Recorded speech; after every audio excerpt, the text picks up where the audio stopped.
Hey, Larry. Just wanted to ask you about receivers in general. When during the years you played, did you get more jacked up when there was another great receiver across from you?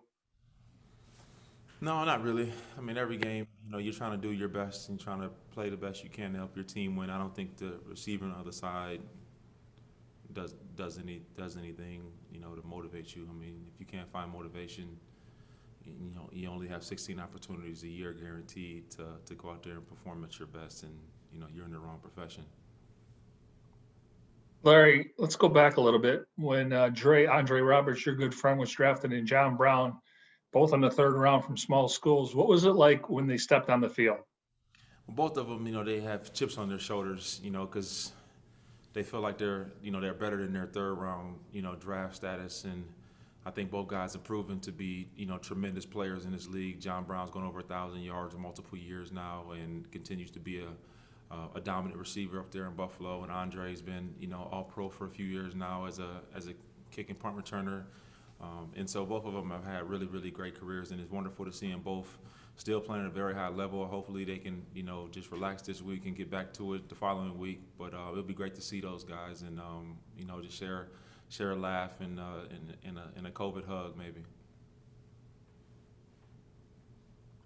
Hey Larry, Kyler is on track to get 4,000 passing yards and 1,000 rushing yards to be the first quarterback to ever do that. What do you think that says about him, especially doing it in just his second season if it happens? Well, I mean, he's a stud. I mean, he's got a wealth of ability, and it's a testament to his hard work and everything that he does to put himself in position. And I think the game is becoming easier to him. Is slowing down a little bit in terms of his reads and understanding of what's going on around him and what people are trying to do to him. And when things break down, he has the ability to make plays and improvise. You saw that a couple times just last week, and you've obviously seen it over the course of the last year and a half. And he's only going to continue to get better. And the key now is to continue to surround him with great talented players. And you got to make the run while he's still on his rookie deal. Next up, Catherine, Kent, and Howard. Larry, what does this two-game stretch feel like for you where it's, coming off that Dolphins game, but then two pretty strong teams back to back and having that Thursday night short week? Just kind of what are you looking for the team over this next bit?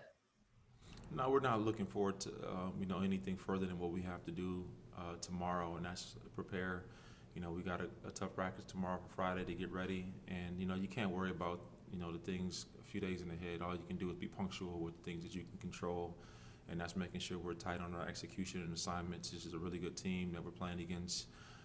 Very well coached. You can see, just how disciplined they are in their schemes and their assignments, on both sides of the ball. And so we need to do a good job of being, sound in our execution, because it's not a team that beats themselves. You can tell they don't have many penalties. They do things the right way. They play their leverages, like they're very sound. And so we have to play the same style of football. Larry, Kyler was Kent, where pretty. you been, man? Kent? How you doing? Hey, Kent, man, ever since you got promoted, man, you don't show up. You don't be around anymore, man. You look at you on the back patio out in the sun, like, hey, you're not grinder anymore, man. Look at Mike directly, these guys are still here. They come out here every single day, and you get the big check.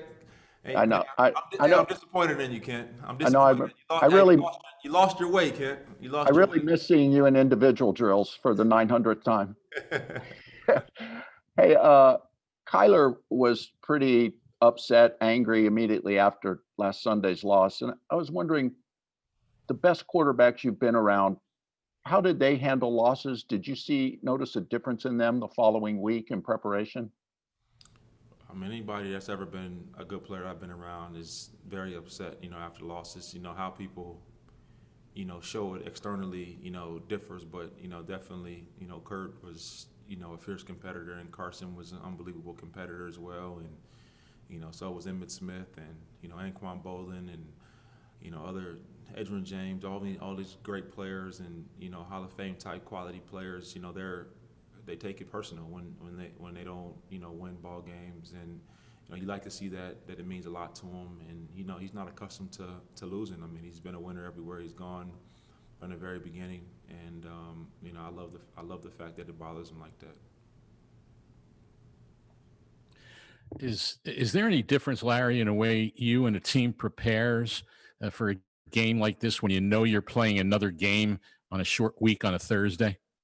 No, no, not at all. I mean, it's just Sunday as usual. We'll worry about Thursday when it gets here, but we got to just focus on, trying to give our best shot against a really good team in the Buffalo Bills, and starting Monday we'll start to prepare for our road trip to Seattle. But we got to take care of what's most important, and that's playing a really really good football team against the Buffalo Bills, and trying to find a way to get back on track. All right, we'll wrap it up with Catherine Fitzgerald. Hey, Larry. Kyler and Christian were both talking yesterday about their relationship going back to high school, like FaceTiming each other before games and stuff like that. And I know it varies so much situation to situation, but when you look at building rapport with a quarterback, getting that chemistry down, is there like an average time frame or something like that that maybe you can compare to versus how far back theirs is going? I don't necessarily think that there's any correlation between the two. I mean, you look at Kyler and DeAndre's relationship. I mean, DeAndre just before this last game was leading the league in catches and yards, and there very very few times have they practiced together, and so everybody's different. I think Christian and Kyler's relationship and friendship off the field definitely helps with it, but I don't think it's mutually exclusive.